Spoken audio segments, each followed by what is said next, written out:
Gobichettipalayam main ரோட்டில் அப்படியே போயிட்டுருக்கிறப்ப ஒரு கரும்பு கடை தாத்தா கிட்ட கரும்பு வாங்கலான்னு பார்க்குறப்ப அந்த தாத்தா என்னமோ நுங்கு வெட்டி வெட்டி சாப்பிட்டு இருந்தார். அவர் வச்சுருக்கிறதோ கரும்பு கடை. நுங்கு எங்கேருந்து வந்ததுன்னு சொல்லிட்டு தாத்தாட்ட அப்படியே பேச்சு கொடுத்தான். ஏது தாத்தா நுங்குன்னு? இல்லைங்க, பக்கத்து மரத்தில் கொடுத்தாங்க, நான் வந்து காலை சாப்பாட்டுக்கு இந்த நுங்கு தான் சாப்பிடுவேன் அப்படின்னாரு. எனக்கு அவர் சொன்ன பதில் வந்து ஆச்சரியமாக இருந்தது. சரி, காலை சாப்பாட்டுக்கு பதிலாக வந்து நுங்கு சாப்பிட்றாரு அப்படின்னு சொல்லிட்டு அப்புறம் நுங்கு அங்கேயே கண்ணு முன்னாடியே வந்து அருவாளில் வந்து வெட்டி சீவி குட்டீஸுக்கும் கொடுத்தாரு. குட்டீஸ் தான் வந்து வேணான்ட்டான். சரின்னு சொல்லிட்டு எனக்கு ஆச்சரியமாக இருந்தது, இந்த வயசில் வந்து ஒரு காலை உணவுக்கு வந்து நுங்கு சாப்பிட்றது.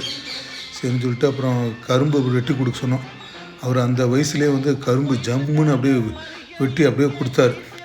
சரின்னு சொல்லிட்டு அப்புறம் அங்கேருந்து கரும்பு வாங்கிட்டு அந்த தாத்தா கிட்ட சரி வரோம் தாத்தா அப்படின்னு சொல்லிவிட்டு அப்புறம் அங்கேருந்து அப்படியே நாங்கள் அப்படியே கிளம்பிட்டோம்.